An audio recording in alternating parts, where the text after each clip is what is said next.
You're listening to the ESO Network, your station for all things geek. Let's get spooky. This is our station Boo, where we explore the dark and mysterious corners of the world of horror, and we know that you are dying to listen. And welcome to the Spooky and Kooky podcast of Earth Station Boo, where we talk all things horror. Introducing our haunted hosties with the mosties, we have a lovely Lisa. Hello, groovy ghoulies. We got our kick-ass Karen. What up, my horrorholics? I am your spooky Shannon, and today we're going to be talking about one of Karen's favorite films. Oh, yeah. Candyman. So let's get spooky.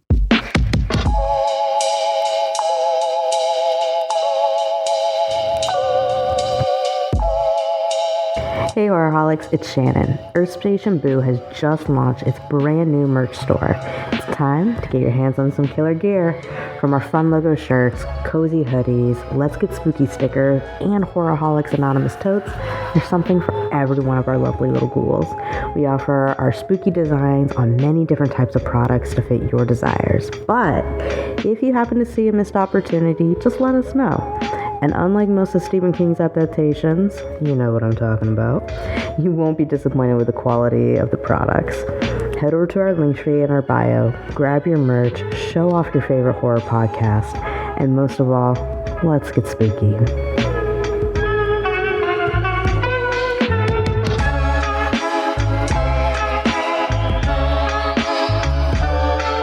Come listen to the 42 Cast. It's your ultimate answer to fandom, geekiness, and everything, and you can only find it on the ESO Network.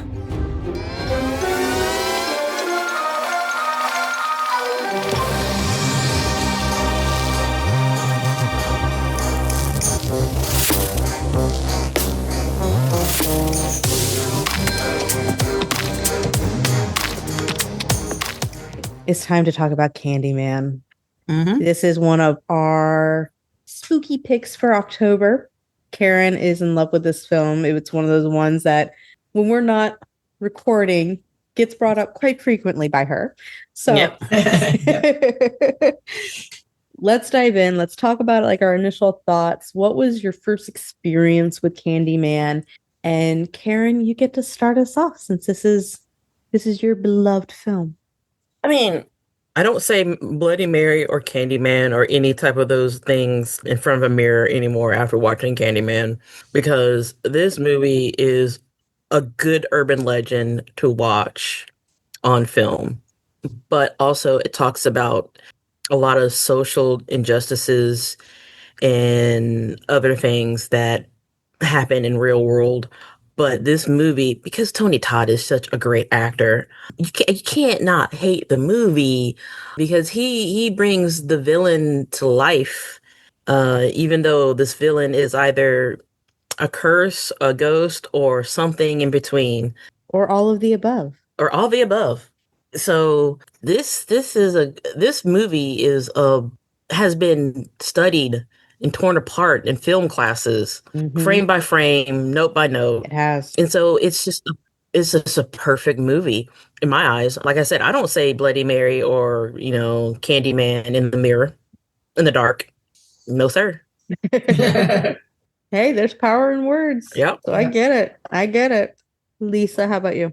I remember I was first exposed to Candyman by the short story Clive Barker.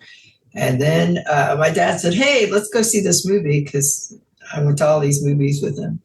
And I agree with Karen. Since I saw that, I never say Bloody Mary. I never say Candyman in the mirror, in the dark. Tony Todd is was a fantastic actor. And he really took hold of this urban legend and went with it. And this is just, the social commentary about the movie, everything.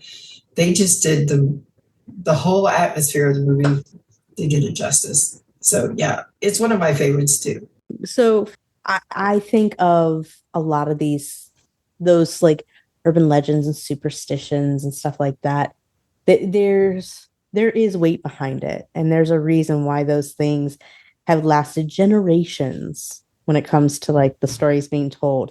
And Candyman is definitely like it's in there. Personally, I saw this one when I was in college, and of course we did all like the stupid going into the mirror and saying it kind of things because of it. And but we had some really cool conversations about urban legends afterwards. And so it's I don't know, it's got a little special place in my heart for urban legends. And I kind of like it. This film did take like urban legends as a whole and mixed it with psychological horror, which y'all know we like some psychological horror here. Yep, Mm-hmm. definitely. So, what makes Candyman's story stand out from other horror films as a whole for you guys? I mean, like you said, it's the psychological horror aspect of it because you don't know if you actually say his name, if he's going to pop up or not. Yeah. Because throughout the whole film, she's doing a research paper and, you don't know if he's real or not. And at one point, she sees this guy and he says, "Oh, I am the Candyman." He's not the Mm-hmm. Candyman. But you don't have a clue on who or what Candyman is. He's just an allegory for evil, for something that people blame that Mm-hmm. happens on. Kind of like, that doll Robert or Bruce, whatever his name is. Like the kid kept blaming everything on him and then weird shit happens. It's kind of like that. Like, all the bad things that happened in this neighborhood. Oh, it's the Candyman. Mm-hmm. All these deaths. Oh, it's the Candyman. It might not have been the Candyman, but because they put so much emphasis on this one thing, it Yeah. manifested itself. And it didn't help that like that one gangster guy was Yeah. call himself Candyman and Yeah. And he's not Candyman. Yeah. Anybody could pick up that moniker, but not be Candyman because he's like, I'm the villain that, you think but you're not. And then you see the real Candyman and you're like, oh, you're a real manifestation of people's fears, hate, and everything. yeah. Because, Yeah. you don't really know his true story. There's stories about him. Mm-hmm. I mean, they don't really explore that until like the second, third movie and all that jazz. I don't really Yeah. care for the second, third movie. Yeah, they So, go more into the history of this specific Candyman yeah. in the But other films in the franchise, but But for me, Candyman was is that, that thing that everyone blames, and he became that villain that, everyone needed to have a villain for. So yeah, I didn't much care for like, the history on the part two and three, all that. But, for me, the first one, it was like he is something that you don't want yeah, around, but yet he is the thing that you want around because you get to put the blame on something. yeah, Yeah. yeah, Yeah. Like Karen was saying, they were all blaming him and the cause for everything. And then, of course, that gangster who said he was and he wasn't. But I think the psychological terror was that because they all believed in him so much that he became real. yeah, And when she was doing the research paper, she wasn't really sure if she saw if it was real or if it wasn't. So that kind of messed with your head. Like she'd be in front of the mirror once and then all of a sudden she was somewhere else all bloody. It's like that alone with the urban legend itself was just such a perfect match. yeah, yeah, So, yeah. But yeah, they brought him to life because they believed in him and they needed someone to believe in, to blame stuff on. So that's kind of helped. I'm gonna say this. I don't even think it was so much to blame stuff on, but to give credence to why they lived in fear.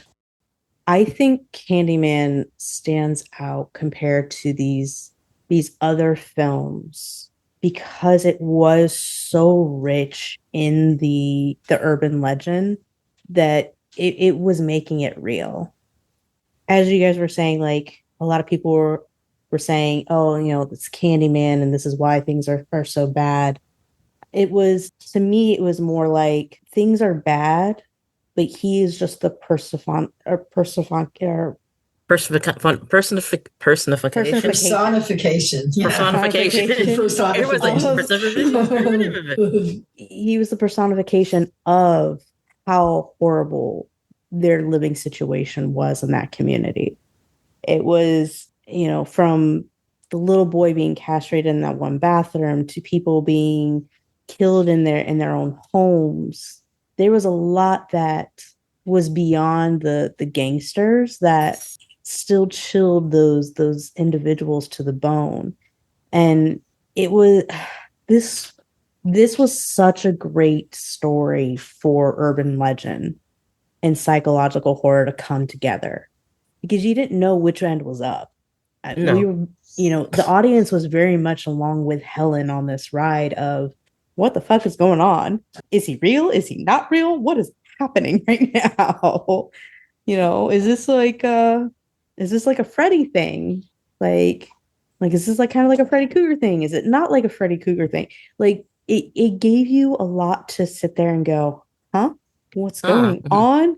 And I think Rose did a great job retelling Barker's story, but added depth to it that the short story kind of lacked because it was a short story, and took what comparatively can be considered similar things, such as like classism and racism, but showed the story in a different light. And I think being able to do that is what kind of kicked it up a notch when it came to like the storytelling of this.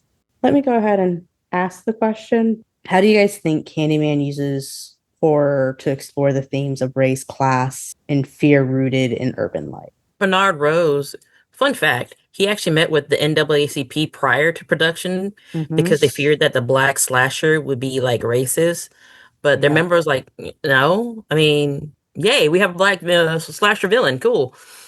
So that's a fun and fact. especially since there was so much positive portrayal of black individuals as well at the same time. You had like Wesley Snipes in something where he was like the hero, and there was like a lot of like positive stuff. So they're like, we're well-rounded just like anybody else, so we can have a bad guy.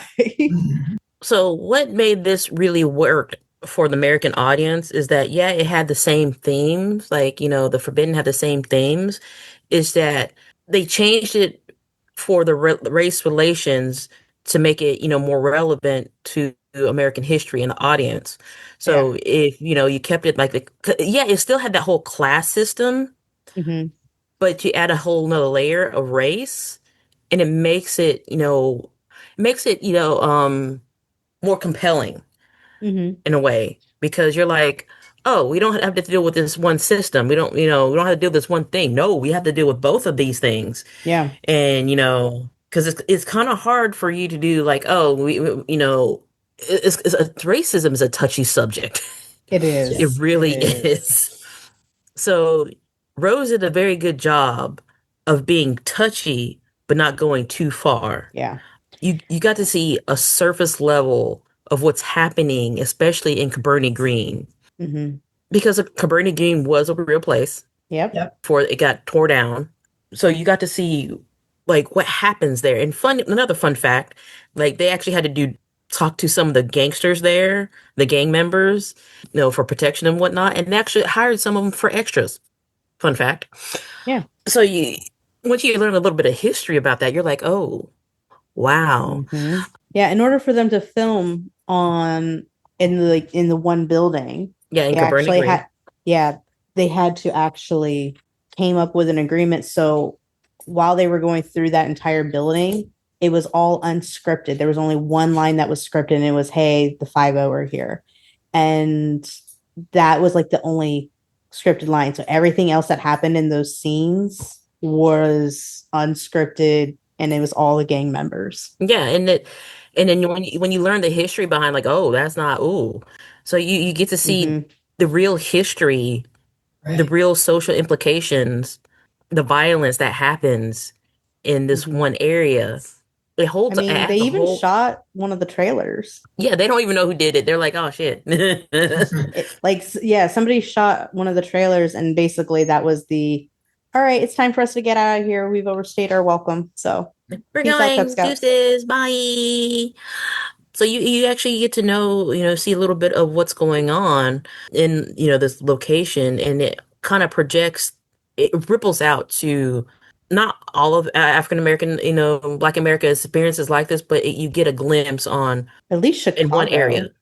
Yeah, in Chicago. I mean, Chicago area is not going to be the same as Atlanta. It's not going to be the same as, New York, but you get a glimpse of what it is like to be poor to be black, to be living in violence. And Yeah. I think, he did a good job with the story. Yeah, being sensitive to not just people from Chicago, because mind you guys, Bernard Rose is British. Like, Yeah. Yeah.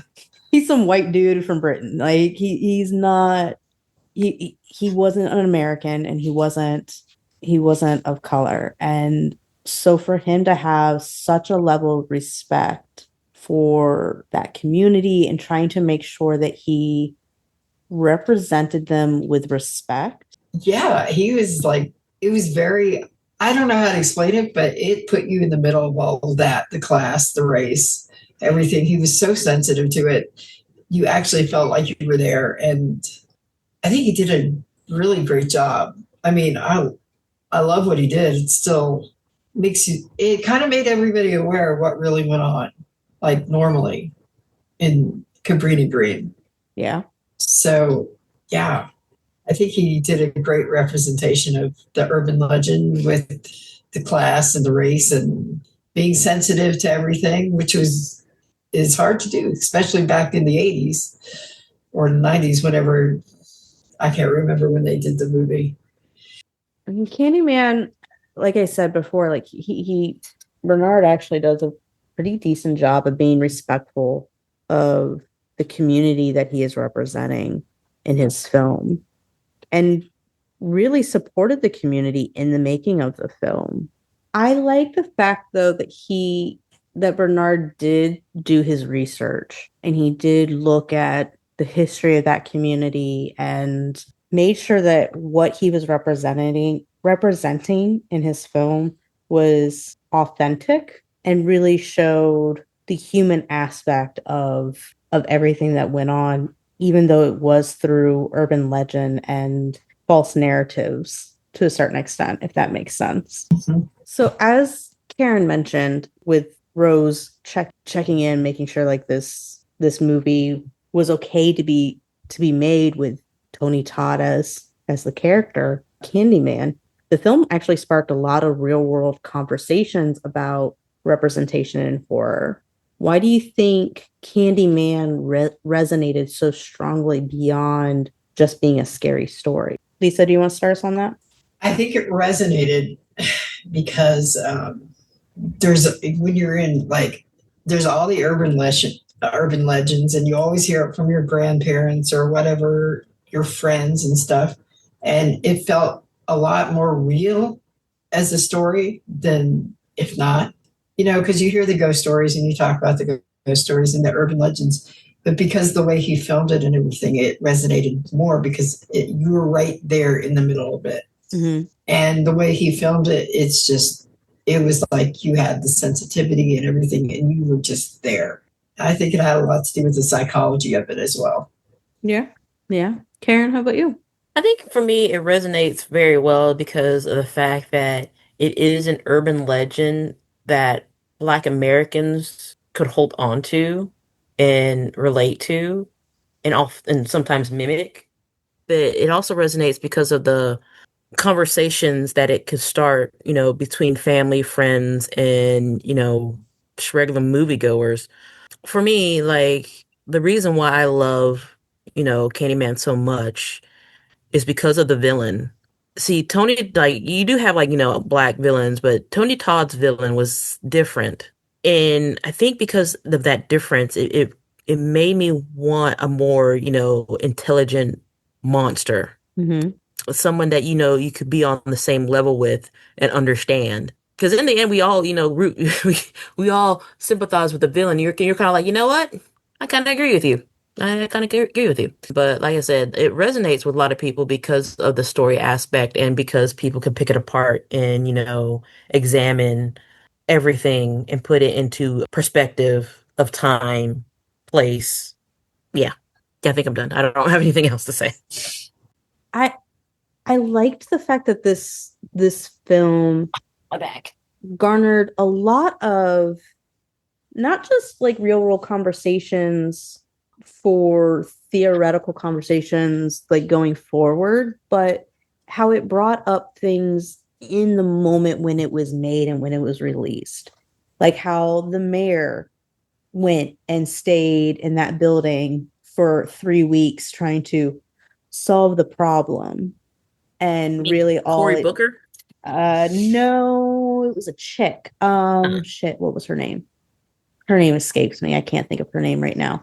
But she basically displaced the majority of the residents. When she did that. And Great. then yeah. She didn't fix the problem, essentially. And Must be there to fix the problem, not cause it. by displacing everybody, she proved that it wasn't unsafe. Mind you, she had her own personal bodyguards living next door to her on both sides. And she was only on the second floor. Like, it was one of these deals where, like, bitch, you didn't actually live there. You didn't really actually experience the day-to-day life of individuals in that community.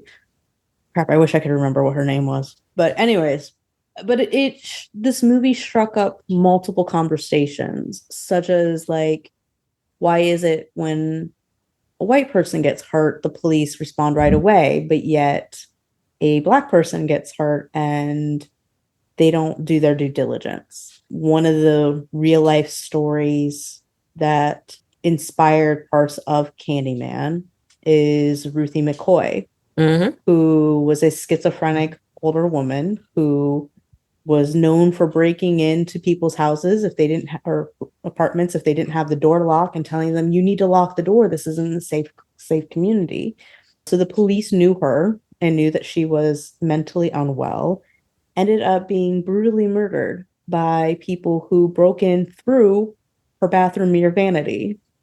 And when she called saying somebody had broken into her house through the cabinet, the police came, they knocked, she didn't answer, and they left.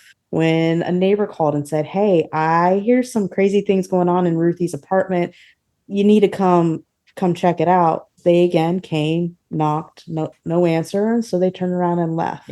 But then a few weeks later, a white woman dies, and there's weeks-long investigations. They went balls to the wall to figure out what happened. But still to this day, nobody knows how Ruthie McCoy had passed away. They don't know who killed her. And simply because everybody and their brother was running around through those walls. So they're like, it could have been anybody. But they didn't take the time and the due diligence. And there wasn't even an investigation on the cops not doing their job correctly when welfare checks were being called on her, or responding just to her original 911 call. So the fact that conversations like that can be had because of this film, I think is instrumental as much in 1992 as in today. Now, something that I think we all will want to talk about is the special effects that were like super turbo practical. I mean, yeah. Kind of extreme, really. So which story from behind the scenes really stood out to y'all? The bees. The fact that they had to make a second hook, because the first hook, the guy was like, you're making this for a horror movie. Nope. Yeah. That was a cool story. Yeah. The bees had multiple stories. Yeah. They had their own trailer. Yeah. And I think one of the actresses was allergic to bees, so she was like, I don't know if I want to do this film.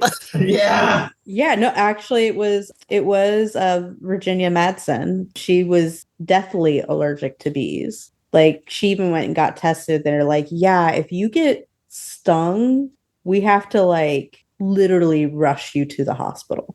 Like, she was that badly allergic. But fun story, the beekeeper and her worked together because of the trailer situation. He would put like a little bit of like the special like bee pollen type stuff on her, and then would let her just gradually go and hang out in the trailer with the bees as they were just kind of chilling.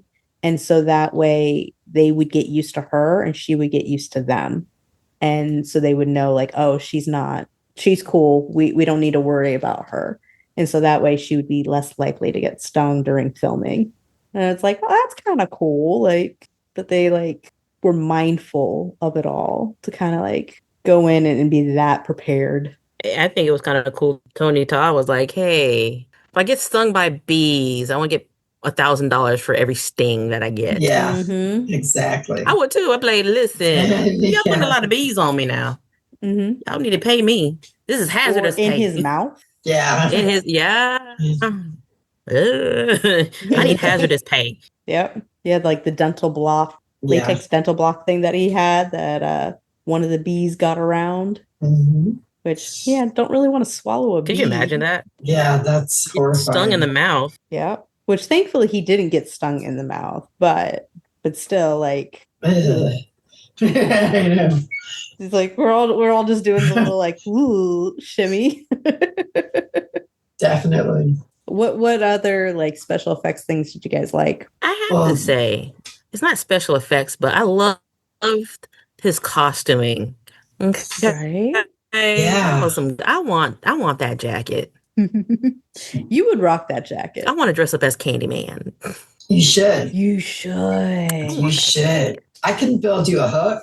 That's easy. I'll weld it for you too. And then you have to make another one. Make you a nice one. Yeah. Then you have to make another one because something happened to the first one. Yeah. Yeah. No, the hook. I think the blood awesome. scenes were kind of okay.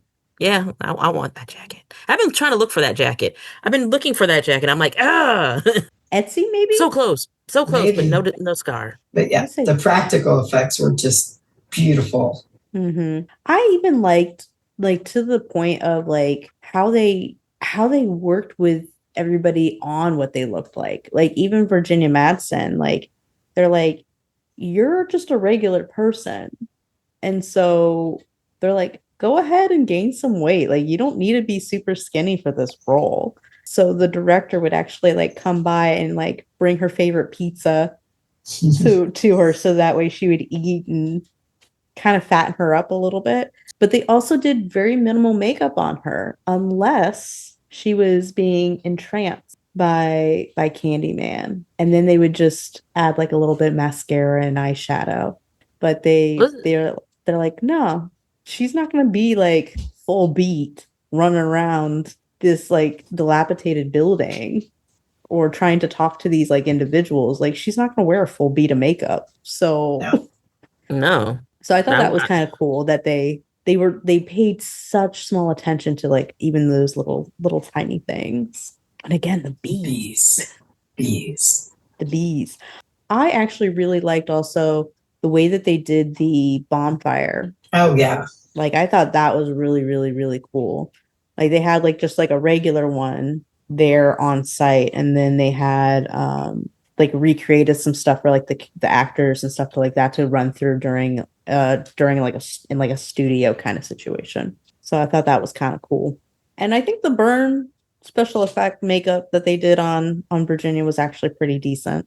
Yeah. It wasn't great, but it was decent. It was decent for what it was. Yeah, it's kind of hard to do. Like if you don't study burn victims like that, it's kind of hard to do burn makeup. Yeah, and like mind you, like they wanted to keep her face kind of like clear so you knew it was her, which that would not have been the case. The way that she was burning, that would not have been the case. Sure. For a character.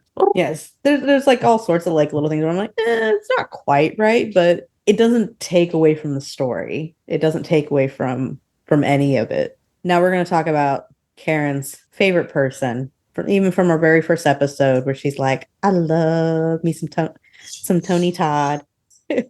Obviously, his performance is iconic. What makes his portrayal of Candyman unforgettable? And how do you guys think it shaped horror villains going forward? He made them sexy. Like, you thought Dracula, no, he made them sexy. Like that voice.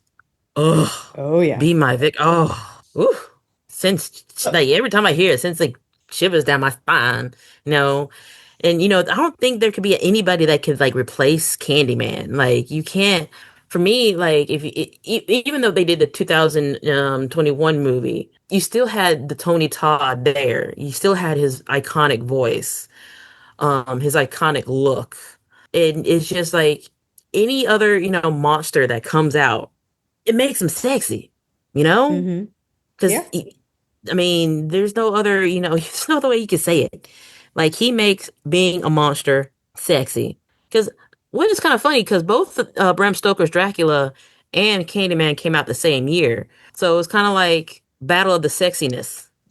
Yeah. Yeah. I hate to say it, but it was kind of like a battle of the sexiness. But with Tony Todd, because he's a tall, intimidating figure, he's basically the tall, dark, and handsome figure Yeah. that every woman wishes for. And a funny fact, they were thinking about using Eddie Murphy. Which I thought that was hilarious when I read I about know. that. I was like, really? Eddie Murphy? Thank God they did not. Right? I'm sorry, like Eddie, you're a good actor, but you're not, dramatic or like Candyman, like Tony Todd. Tony Todd, I mean, Mhm. he was in a lot of things. And I remember the first movie I saw him in was Night of the Living Dead, the remake, and from that I knew like there was something about him. And then comes out, then I saw Candyman afterwards, and I'm like, yeah, yeah. And like I said, you can't make a Candyman series or film without Tony Todd because he has that iconic voice. Every time you hear him speak in Yeah. that smooth voice, you're like, oh, that's Candyman. That's him and Dracula made being a villain and being a monster sexy. Yes, they did. Yes, they did. Absolutely. Yes, he is definitely made a monster sexy. I think his stature and the way he carries himself as that character too makes it a lot more menacing because he's such a tragic character, but still evil and sexy, as Karen keeps repeating. And it's just his presence is very present, and his voice. That voice is definitely an iconic thing because it doesn't matter what he's in, you hear his voice and you're thinking Candyman, even though he's playing something else. And the way he squints his eyes, his eyes are just totally, they pierce through you. So I think that's what really worked is he just embraced the whole character and added the sexiness to it.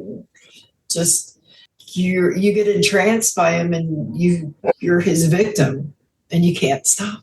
I mean, like you said, You the can't writing on the resist. wall. Yeah. The Yeah. whisper in the classroom.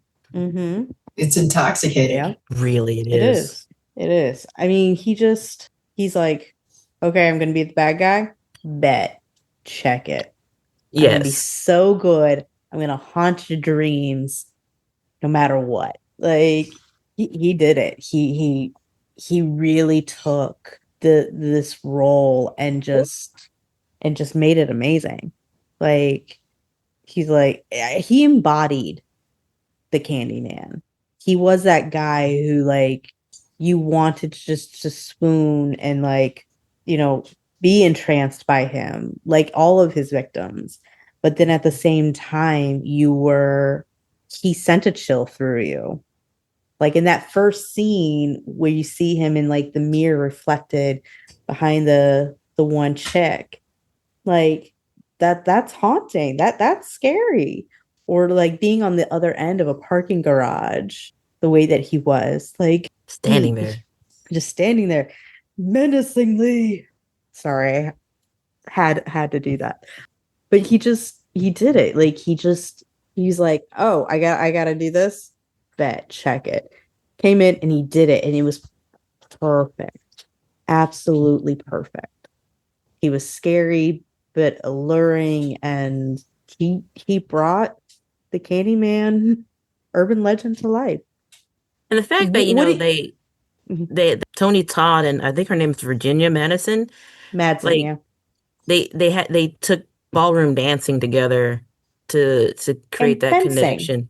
And fencing? I don't remember fencing, but I know they took ballroom dancing together. Yeah, it was ballroom dancing and fencing because they still had to do like the against, but in fencing you have to kind of like do your against almost rhythmically. So Yeah. they did both fencing and ballroom dancing together. So that way they could have that chemistry. I thought that was interesting. I was like, oh. And I think, what also made this movie really good is because he had that, connection with, well, Candyman had that connection with Helen, and because of all the backseat things that they did, it portrays a little bit more of why he's such a villain and why he's so iconic as Candyman. Because, he does hypnotize his victims, and he does say, I will shed blood, innocent blood. I just, be my victim. So we know where Karen stands on that issue. Yes, She would have we do. said, be my victim. Hell yes. Where do I sign up? See, Candyman was book talk girls before book talk girls knew what, Yeah. monster lovers could be about. Yeah.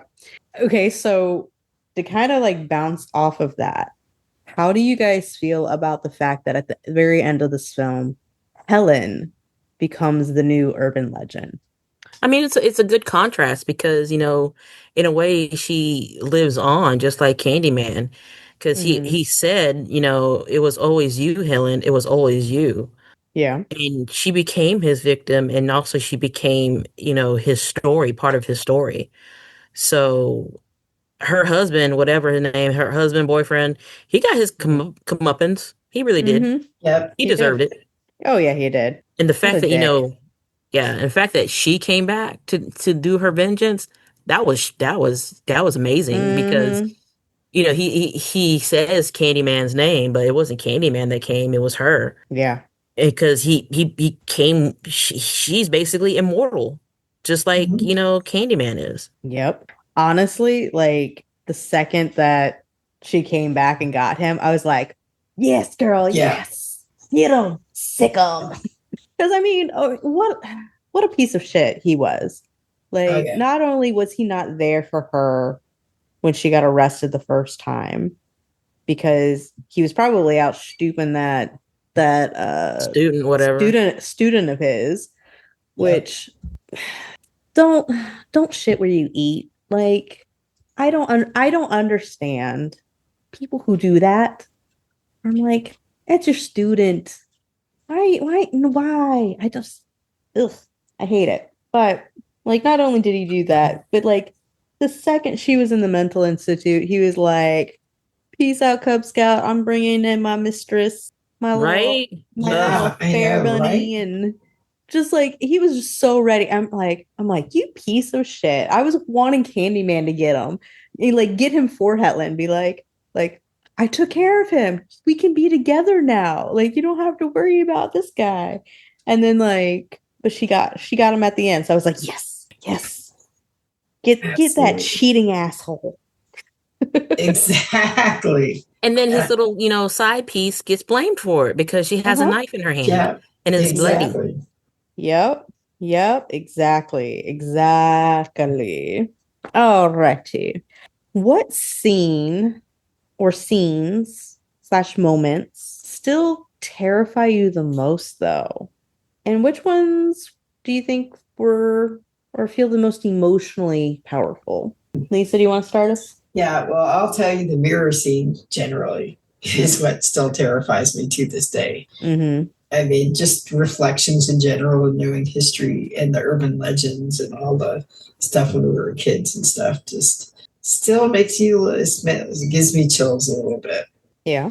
Her getting her vengeance at the end when she came back, and that was one of my favorite scenes because I felt like it was like Candyman's like, okay, I could get him, but you deserve to get him. Yeah. You know what I mean? Because he loved her or in his own way. And yeah, I think those are my two favorites. Like chilling is the mirror scene, and then her getting her vengeance from that cheating asshole. And then the girlfriend getting blamed for it, which was great. I was like, yes. Yeah. It was like, vengeance is mine. I mean, yeah. I would have to say, like, the scene with him in the garage where he shows up, that was like a poignant scene for me because that's kind of scary as a woman, and you go in the garage and there's this dude there. You're like, absolutely. It could be like a white dude, Chinese dude. It could be any type of dude, but I mean, it's scary. Like you're a lone female, dude pops up. Oh yeah. Yeah, anybody know? just popping up when you're alone in a parking garage. Exactly. Oh yeah. Because it takes you by surprise, really. You're like, fuck. Yeah. Also, I would have to say when he opens his mouth and the bees come out. Ugh. Oh, yeah. Oh, yeah. Ugh. Yeah. Yeah. The Those were dog like the two agrees too. scenes that are like, that always plays in my mind. Like he's just sitting there and then opens his mouth and the bees. Yeah. I would say, yeah, the bee scene, like that open mouth kiss with the bees. Yeah. Mhm. No wonder Helen fainted. That would be a fainting moment. Definitely. Yeah, no, for sure. I also thought like a really good emotionally charged moment was when Helen came out of the fire with the baby. Yeah. I feel like that was a moment when not only did like the tide turn for her character and how that character was viewed in that community, but also for her as an individual. Like you could tell that she was able to break that trance that she had been in. And it was like I was happy for her in that moment. And then of course when you have like the funeral scene and you have the community coming to mourn her, like they really truly changed their thoughts on this like random white woman. Let's see here, what else? Yeah, that first scene with Tony in the mirror and that like random couple, that was Yeah. the effects on that was, I mean, they're classic effects, but Still. still. I liked how they did the Dracula lighting Mhm. where it was like it's just the eyes. I like Yes. how they did I like how they did that quite a bit throughout the movie. Looking back on this film, how does this film influence other horror films and shape your appreciation for the genre? I mean, like as a horror in a whole. Yeah. As a whole, I mean, you could even just specify into like urban fantasy, not urban fantasy, urban legend horror, because that's kind of like a niche thing, but it still is its own thing. I mean, to be honest, I would like to have more urban legend horror movies. There's some good legends out there. Yeah, there's that urban legend movie, but I'm like something like along the lines of Candyman, the whole social implications and whatnots, the Mhm. sexy villain. So, any guys out there who kind of look and or sound like Tony Todd, you got a girl right here. Right here. Or if you like, like Bram Stoker's Dracula. So yeah, urban legends are a great source material for movies. And the fact they combine, they took inspiration from, Clive Barker, but they also combined other, aspects to Hmm. urban legends like Bloody Mary. Um, Yeah. The from Hook what I Man. understand, huh? The Hook Man. The Hook Man, Yeah. Lover's Lane. and saying their names in the mirrors and whatnot. They had to cut it down from like, when I read some 13. of the 13, I'm like, who's gonna stand there saying the name 13 times? I'd be done after like three. I'm like, I'm done. You didn't come? Okay, I'm done. So that, saying it five times is actually better than 13. Yeah, we had that movie Urban Legends. It was an okay movie. I mean, it was good for what it was, talking about urban legends as, Mhm. historical. But if you have like a movie like Candyman, the full movie, like Mhm. sort of the beginning of the urban legend to what it has grown to now, that'll be a great, horror genre. Even it'll be a like teeny genre, but urban legend horror genre. Yeah. Yeah. Yeah. Because I would love to see like, the making of Bloody Mary. For some other reason, I think there was a Bloody Mary movie, but it was a bad movie. It was bad. Yeah. It was really bad. Okay, so they can make it better.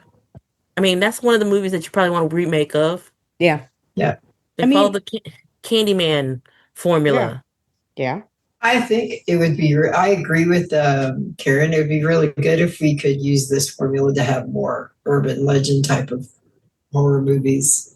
I know they're coming out with the Aztec Whistle, but I'd like to see more. And urban legend movie was okay for what it was. But I think it puts in, because of all this, what it is and the social commentary and everything, I think it affects people more because it's something like that they fear Doesn't matter where you are. It's the story, like you said, the Hook Man, Lover's Lane, Bloody Mary. All this stuff comes back. Oh, don't forget the Slender Man. I would like to see them fix that movie because that was bad too. But anyway, I digress. But I think it was a precursor to start the bump up of the urban legend movies, which I'd like to see more of. I really would. Yeah. The fact that, Slender Man came from An online. Yeah. Was it an online contest or something? Yes. Yeah. It was a Photoshop online contest. And you're like, wow. Yeah. That's amazing. We've talked about it again since like our first episode.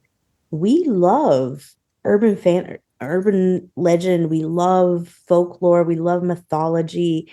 And we've said from the beginning, we want to see more of it in horror because that's where horror started from. Like, spooky tales around the campfire and, lessons, but in story form. Like horror wouldn't be what it is today if there wasn't folklore and mythology, and urban legends is just a type of folklore.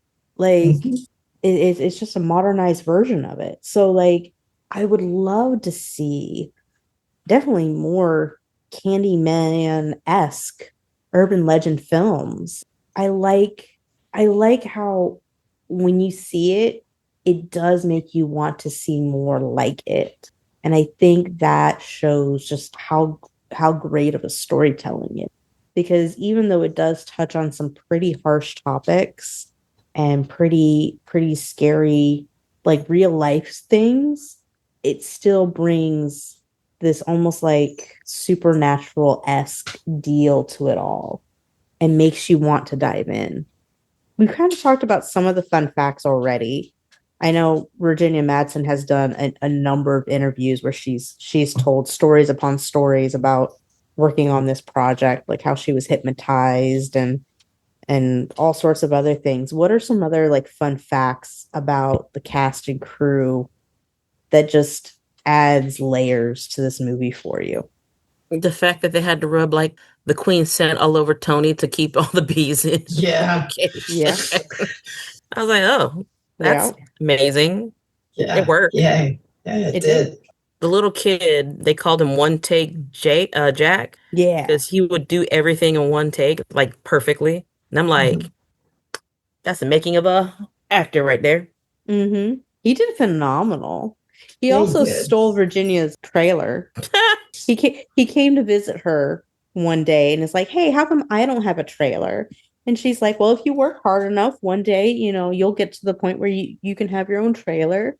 But like, you have to work for it. Like, it's one of those, you just don't get it. You have to earn it. And he's like, oh, okay. He's like, can my family come see it and check it out? And she's like, oh yeah. And so he brought them in to come see it. And since that point, the rest of the filming, basically that was his trailer, not hers. But yeah, no. So the hypnotizing thing that I mentioned earlier, Bernard Rose and Virginia Madsen went and they saw a hypnotist and got it to where he could hypnotize her by just saying like a word, and it would trigger so that way like when she's in those like trance-like states during the film, when she's like talking with the Candyman, she actually is in a trance. She was hypnotized so that way she would look like she was completely zoned out during those scenes. They actually ended up having to take like a week off or something like that because she's like, it's getting too much. Like, I don't remember anything we did yesterday. And they're like, ooh, that's not good. Yeah. But I thought that was kind of cool that they actually went to like that extreme. So that way she would have that super vacant like look while interacting with Candyman. What are some other fun things you guys know about the film? Other than that, he got stung 23 times, I think, by bees. 26 times. 26 times. But yeah, like Karen said, he got a bonus every time he got stung. So yeah, I mean, yeah, I would too. And that Virginia Madsen is always recognized for that specific movie every time she's in an airport. So Yeah. it's stuck with her forever, which she doesn't mind, I know, but still, it's like. The fact that Virginia wasn't the main lead until, the original main was pregnant. Yeah. I was like, wow, that's serendipitous. Yeah. And they were going to use that. They offered the role to Sandra Bullock, too. Yep. Yeah, actually, Virginia was going to be one of the other characters. And then when the lead got pregnant, she's like, bump Virginia to this character. And then that's when Lemons got her position. The person who scored the music, composed the score, he was like disappointed in the movie. I was like, but it was such a great, movie. But he was like, at least I still make money off of it. I'm like, okay. Yeah, I also understand why he was disappointed. Unlike a lot of other movies, he didn't get to see the movie when he made the music. Bernard Rose had him basically make one big piece of music, and then he cut up the music that the guy made and then put it into the film where he wanted it. So the music wasn't made for the scenes. He didn't want the music, or Bernard didn't want the music to, like in a lot of horror movies, kind of like make you think that a scene is going to be scary because it kind of foreshadows it by the vibe. And so he's like, no, just write this like one long suite and I will cut it up in post and put it where I want it. And that, I think, is what kind of gives a slight disconnect as a musician or as a music artist, when you're like, but that doesn't it doesn't fit how like I would have like scored it if I had seen the film and then scored it accordingly. And there was actually a Candyman killer from 1970 to 1973. Dean Carell kidnapped, tortured, and murdered at least 28 young boys in the Houston area.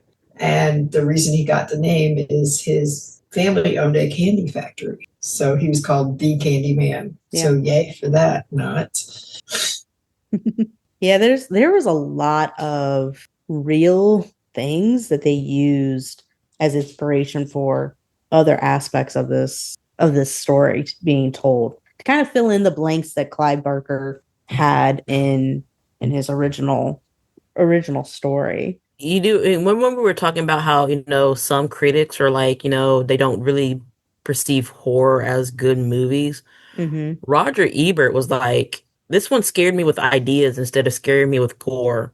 Yeah. They actually had to remove some of the gore so it wouldn't have an NC-17 rating. But like the differences were basically like a lack of spurting of blood, not necessarily like a lack of blood, but just like a lack of spurting, which is what knocked it down. Virginia did an interview where she talked about that.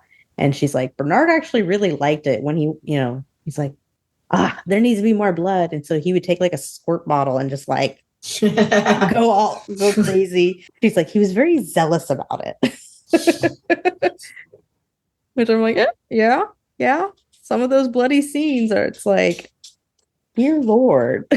But I mean, talking about some of like the real stuff that like inspired the film, what were some of the other things that y'all learned inspired this film? I mean, the fact that in like, where Helen and her friend goes through the walls to get to the other side. Yeah, that happened. Mm-hmm. Yeah, the building was so poorly constructed, you could literally punch a hole to the next door neighbor. Mm-hmm. That has to be creepy, though. Yeah. I mean, even when I was talking about Ruthie, the bathroom mirror thing, like that was like a legit thing, and there was like a 2-foot like crawl space between the mirrors, and they would be back to back, so you could go from literally one apartment into the next just through the bathroom mirrors, because they were only held in by like 6 nails, I think is what somebody had said.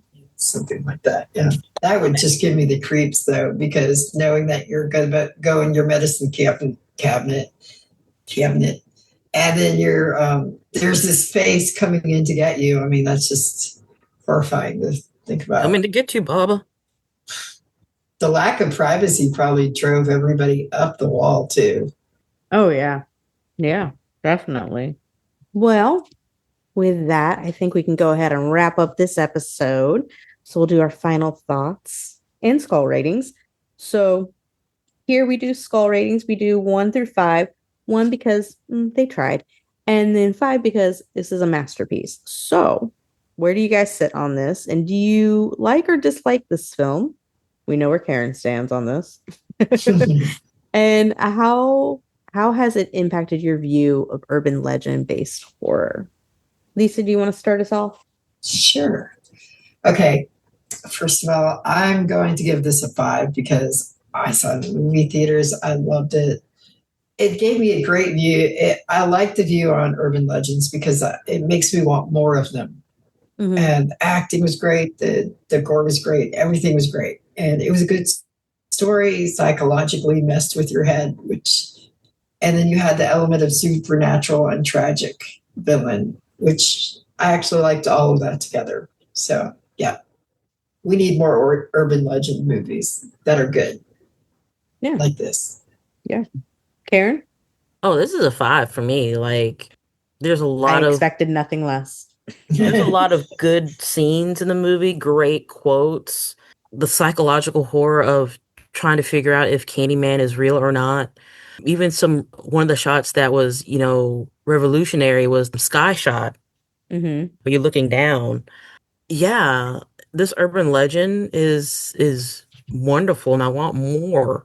But it all depends on what Hollywood's going to do. Yeah. Yeah. Yeah. Yeah, this is a 5. This is a 5 movie. I think this movie is such a thrilling movie to watch. Story keeps you on your toes. No matter how many times you've seen it, you're always on the edge of your seat, waiting for the Candyman to show up. So it's truly an enjoyable film. And it, like I said earlier, it just makes me want more urban legend based horror. It's like, give me more. Give me, the Jersey Devil. Give me a good movie on that. I mean, hell, give me a good horror movie on Florida Man. Yeah. Like that would be a funny movie. It'd be a funny movie. So like there's just so much out there that we can talk about and go over and explore. The fact that we just keep remaking bullshit when there's just so much fodder out there for new stuff. It's mind-boggling for me. But even Appalachian stories. Yeah. Oh yeah. I mean, we talked about when we did Never Whistle at Night, where we're like, dude, like all of these could be like full-fledged films, easy. And like, yeah, just urban legend and folklore and mythology. They're teeming with all of these great ideas, and they're not being used. But Candyman proves that they can be successful, that they can become a franchise, and that they can make you some money. Like this was a film that again only had a small budget. I think it was $6 million or something like that, and it made well over 25 million. So like, come on, just do it. Just make more. I just hope that they will, because it's too good not to. So our lovely little ghouls, our fellow horrorholics, where do you rank Candyman? Do you find him as alluring as Karen does, or does he scare the living shit out of you? And would you say his name 5 times in the mirror? Come tell us on all of our social media. You can find us at Earth Station Boo on all the things. We are on Instagram, TikTok, X, Threads, Blue Sky. We have our Facebook group and our bomb-ass Discord. You can also subscribe and rate us wherever you listen to podcasts like Apple, Google, Spotify, and of course, YouTube, the tube of you, which we do answer your comments. So come check us out. Find everything that I just talked about in our link tree, which is on all the different things. So come hit us up. But ladies, where can they find y'all at? Lisa? You can find me on Facebook, Instagram, TikTok, and Threads. Groovy, groovy. And Karen, where can they find you and your Tony Todd obsessed heart? It's more like Candyman, but okay. Yeah, it's one and the same. Yeah, they're one and the same. Facebook, Instagram, Threads, Twitter, formerly known as X, TikTok, and Reddit. Awesome. And I am Shannon. You can find me on all the things at Spilled Tea Wine Media Mind. And before we go, as always, our lovely little ghouls, our fellow horrorholics, thank you so much. We appreciate you guys, and every like, share, it means the world to us. So thank you so much. Stay spooky, our lovely little ghouls. And this has been the Spooky and Kooky podcast of Earth Station Boo.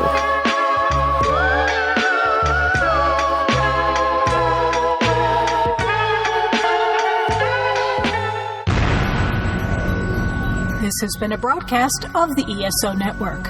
Be part of the crew and help support our shows by donating to our ESO Patreon or by shopping at the TeePublic store, which can all be found at www.esonetwork.com. The ESO Network, your station for all things geek.